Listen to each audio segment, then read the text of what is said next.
Shanthini Yoganandhan. இன்னைக்கு நம்ம caramel cream cake எப்படி பண்றதுன்னு பார்க்க போறோம். அதுக்கு முன்னாடி உங்க எல்லாருக்கும் ரொம்ப நன்றி. சப்ஸ்கிரைப் பண்ண அத்தனை பேருக்கும். புதுசா என் சேனல் பார்த்துட்டு இருக்கறவங்க ப்ளீஸ் சப்ஸ்கிரைப் பண்ணிக்கோங்க.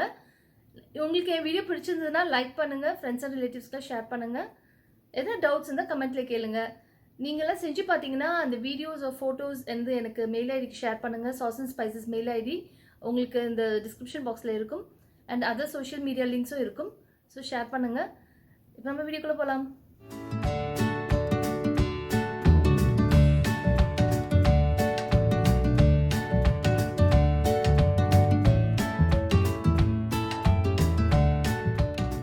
நம்ம தேவையான பொருட்கள் என்னென்னு பார்க்கலாம். இதுக்கு வந்து கேக் ஒரு வந்து 400 கிராம்ஸ் கேக் தேவைப்படும்.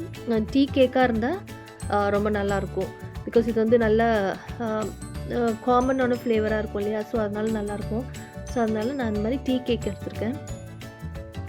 ஸோ இந்த மாதிரி கேக் ஃபுல்லாக இருந்துச்சுன்னா நீங்கள் கட் பண்ணிவிட்டு நம்ம முதல்ல எப்படி பிஸ்கெட்டை வந்து இந்த மாதிரி போட்டு க்ரம்பிள் பண்ணுவோம் இல்லையா, அதே போல் கேக்கை வந்து இந்த மாதிரி போட்டு பண்ணுங்கள். அப்படி இல்லைன்னா கூட நீங்கள் வந்து சின்ன சின்ன பீஸாக கொஞ்சம் நேரம் ஆகும் நம்ம புட்டு போட்டு அதை உதுத்தி போடுறதுக்கு. இப்போ இந்த மாதிரியில் நீங்கள் போட்டுட்டிங்கன்னா ஈஸியாக முடிஞ்சிடும் நம்மளுக்கு வேலை. ஸோ இந்த மாதிரி கொஞ்சம் கொஞ்சமாக போட்டு எடுத்து ஒரு கிண்ணத்தில் போட்டுக்கோங்க. பேலன்ஸ் இருக்கிறதையும் போட்டுட்டேன். அதையும் நான் வந்து இதே போல் போட்டுட்ருக்கேன். பாருங்கள், நல்லா இப்போ எல்லாமே ரெடி ஆகிடுச்சு. அடுத்தது நம்ம பட்டர், நம்ம முதல்ல கூட நம்ம இந்த பிஸ்கெட் கூட நம்ம பட்டர் போட்டோம். அதே போல் இதுக்கும் பட்டர் போட்டிருக்கேன். நான் ஒரு 50 கிராம்ஸ் டு 54 கிராம்ஸ் இருக்குது. நான் கட் பண்ண இந்த 54ஆக வந்திருக்கு. ஸோ அதை மெல்ட் பண்ணி ஊற்றிருக்கேன். நீங்கள் பார்க்கணும்னா இது வந்து இப்படியோ ஒரு 4 டேபிள் ஸ்பூன் 5 டேபிள் ஸ்பூன் கிட்டே வரும்னு நினைக்கிறேன். ஸோ இதை போட்டுட்டு நல்லா மிக்ஸ் பண்ணிக்கோங்க. மிக்ஸ் பண்ணிவிட்டு அதை நீங்கள் ப்ரெஸ் பண்ணி பார்த்தா அப்படியே செட் ஆகிற மாதிரி இருக்கணும். ஸோ அந்தளவுக்கு நீங்கள் அதை பண்ணணும். இப்போ பண்ணி காட்டுவேன் பாருங்கள். இந்த மாதிரி இருக்கணும். இப்படி நீங்கள் ப்ரெஸ் பண்ணி விட்டால் அது அப்படியே நிற்கணும். ஸோ அந்த மாதிரி ஒரு அச்சு மாதிரி விழணும். அவ்வளோதான். இப்போ இதை வந்து நம்ம என்ன பண்ண போகிறோம், என்ன பவுலில் நீங்கள் பண்ண போகிறீங்களோ அதை நல்லா க்ரீஸ் பண்ணிக்கோங்க.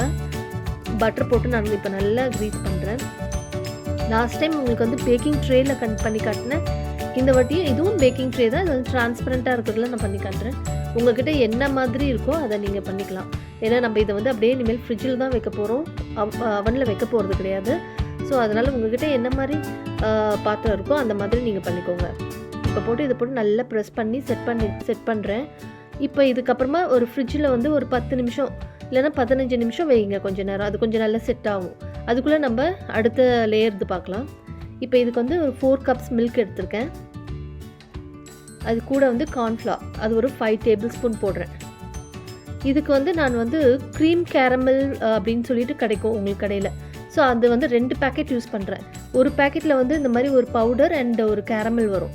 ஸோ அதில் வந்து நான் 2 பேக்கெட் எடுக்கிறேன். ஏன்னா 2 பவுடர் வேணும் எனக்கு. இந்த க்ரீம் கேரமல் பவுடர் 2 வேணும். பட் கேரமல் வந்து நான் 1 தான் யூஸ் பண்ணுறேன். ஏன்னா அந்த ஸ்வீட்டே போதுமாக இருந்துச்சு.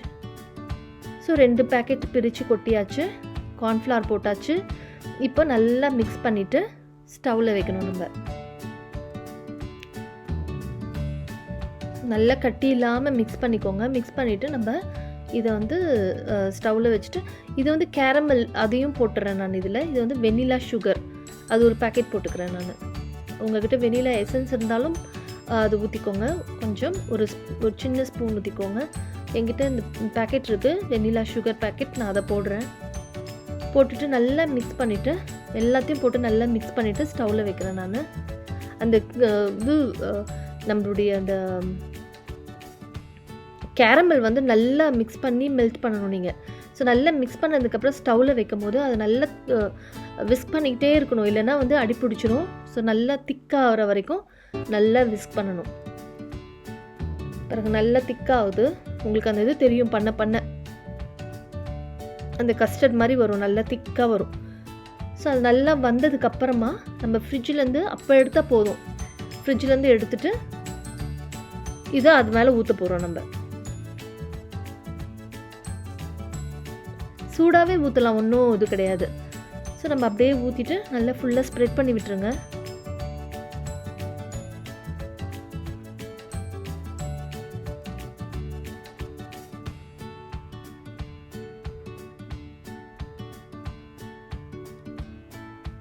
எல்லாமே நல்லா எல்லா இடத்துலையும் படுற மாதிரி நல்லா ஸ்ப்ரெட் பண்ணிவிடுங்க.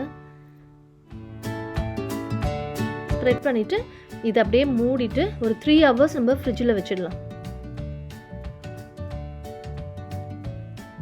3 hours நம்ம ஃப்ரிட்ஜில் வச்சுட்டு 3 ஹவர்ஸ்க்கு முன்னாடி எடுக்கிறதுக்கு முன்னாடி 3rd லேயர். இப்போ நான் வந்து ஃப்ரெஷ் க்ரீம் இந்த ஒரு டின் இருக்குது, நான் அப்படியே அதை போட்டுடுறேன். ஸோ அதோடைய மெஷர்மெண்ட் உங்களுக்கு கொடுத்துருப்பேன். அப்புறம் மில்க் கொஞ்சம் போடுறேன், ஒரு 1/4 கப் மில்க் போட்டால் போதும். இதை நல்லா மிக்ஸ் பண்ணிவிட்டு மைக்ரோவேவ் பண்ணுங்கள் ஒரு 20 seconds.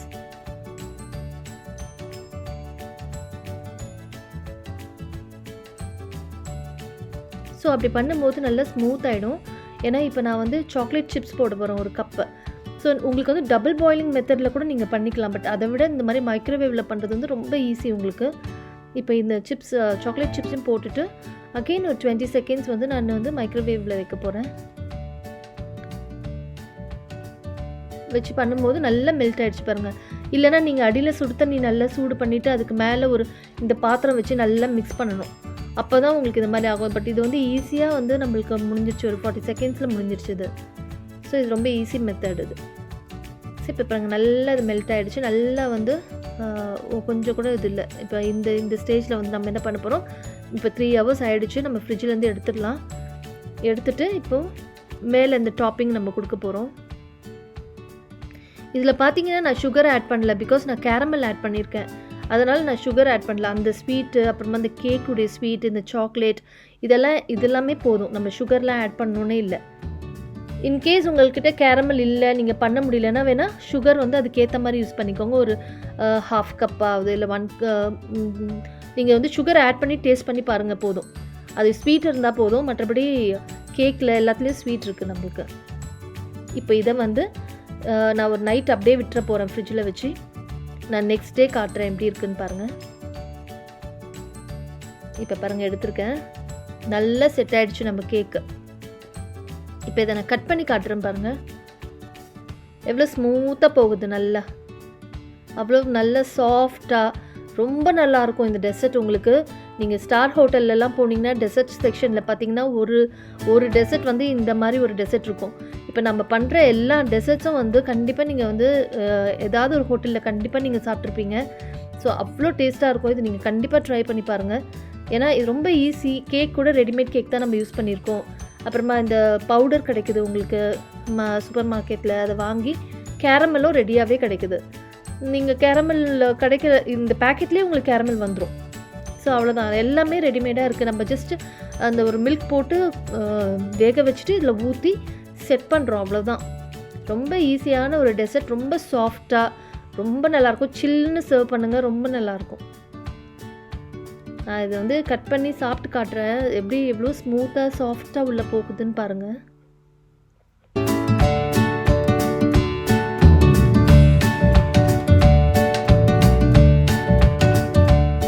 எவ்வளோ நல்லா போகுது பாருங்கள், அவ்வளோ நல்லா செட் ஆகிருக்கு. அவ்வளோ சாஃப்டாக ரொம்ப நல்லாயிருக்கும். ஒரு டிஃப்ரெண்ட்டான ஒரு ஸ்வீட் டெசர்ட் நீங்கள் வீட்டில் செஞ்சு கொடுக்கலாம். கண்டிப்பாக உங்களை எல்லாம் அப்ரிஷியேட் பண்ணுவாங்க வீட்டில். நீங்கள் கண்டிப்பாக இதை ட்ரை பண்ணி பார்த்துட்டு எப்படி இருக்குன்னு எனக்கு கமெண்ட்டில் போடுங்க. நல்லா இருந்துச்சுன்னா லைக் பண்ணுங்கள், ஃப்ரெண்ட்ஸ் அண்ட் ரிலேட்டிவ்ஸ்க்கெலாம் ஷேர் பண்ணுங்கள். டவுட்ஸ் இருந்ததுன்னா கமெண்ட்ஸில் கேளுங்க, நான் உங்களுக்கு சொல்கிறேன். ஸோ அவ்வளோதான், நம்மளுடைய ரெசிபி முடிஞ்சு போச்சு. உங்களுக்கெல்லாம் பிடிச்சிருக்கோன்னு நினைக்கிறேன். நம்ம சீக்கிரமாக அடுத்த வீடியோவில் பார்க்கலாம்.